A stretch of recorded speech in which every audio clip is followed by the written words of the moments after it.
Halo saudara semua, kembali hari ini kita akan melanjutkan renungan kita di dalam menyambut Natal.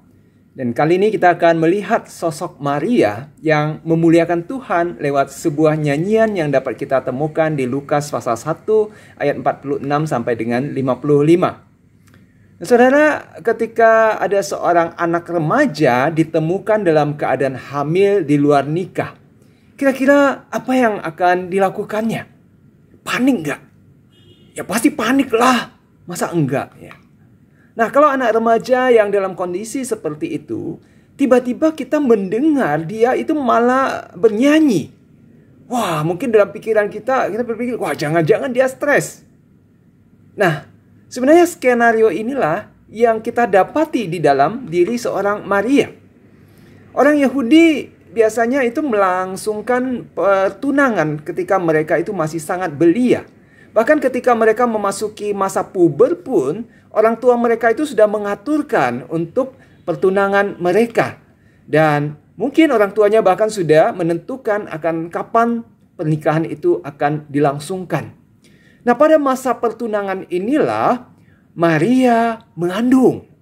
Sehingga Alkitab mengatakan kepada kita, Yusuf berencana akan menceraikan dia. Atau mungkin lebih tepatnya lagi, Yusuf berencana untuk membatalkan akan pertunangan itu. Nah, Maria menyanyi di sini bukan karena dia itu sedang stres, tapi justru dia itu sedang memuji dan memuliakan Tuhan karena perbuatannya yang besar. Maria menyadari siapa dirinya. Dia menyatakan dia adalah seorang yang rendah, tetapi Tuhan memperhatikan dia. Nah, status sosial seorang wanita di dalam sosial atau budaya Yahudi itu memang dianggap rendah. Belum lagi apabila ditemukan seorang wanita ini hamil di luar nikah. Maka resiko yang akan dihadapi oleh Maria itu sangat besar. Dia bisa saja dirajam dengan batu sampai mati. Tetapi Tuhan tidak memandang status seseorang melalui sudut pandang manusia. Karena dia mengenal siapa Maria.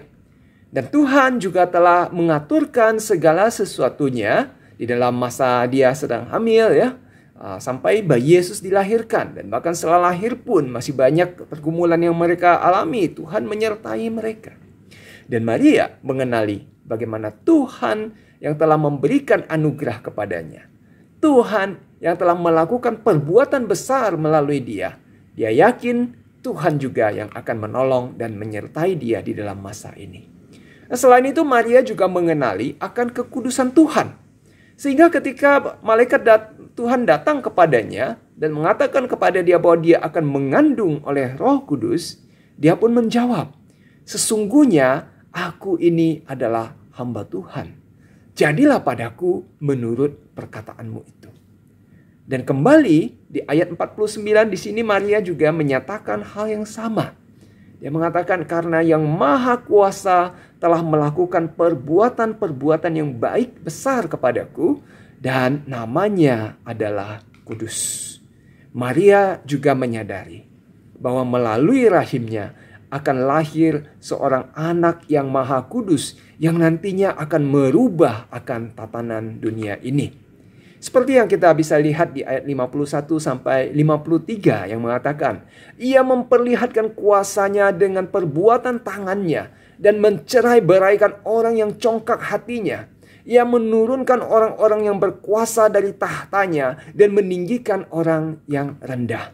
Ia melimpahkan segala yang baik kepada orang yang lapar dan menyuruh orang yang kaya pergi dengan tangan hampa.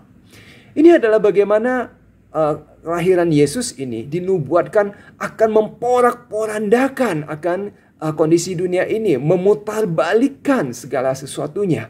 Dan Tuhan melakukan semua ini melalui Maria yang menyatakan dirinya seorang hamba yang rendah dan melalui suatu kejadian yang tentu bisa saja membuat Maria di dalam sebuah masalah besar. Nah, sama seperti halnya Tuhan memberikan anugerah dan perbuatan yang besar melalui diri seorang Maria. Tuhan pun sebenarnya bisa memakai setiap kita, hambanya yang rendah ini, untuk menyatakan kemuliaan namanya. kuncinya adalah ketaatan penuh akan segala perintah-perintahnya.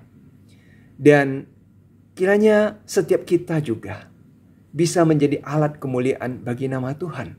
Mungkin melalui hidup kita, mungkin melalui sesuatu yang mungkin sulit di dalam hidup kita. Kita tidak tahu bagaimana Tuhan juga bisa memakai semua itu untuk kemuliaan namanya. Kiranya nama Tuhan yang semakin dipermuliakan, dan ketika kita mempersiapkan diri untuk menyambut Natal, kiranya Tuhan juga memberkati setiap kita, sehingga kita juga menjadi saluran berkat bagi banyak orang yang ada di sekitar kita. Amin. Pujimu Tuhan, tinggi melebihi bumi, bersama semua ciptaan.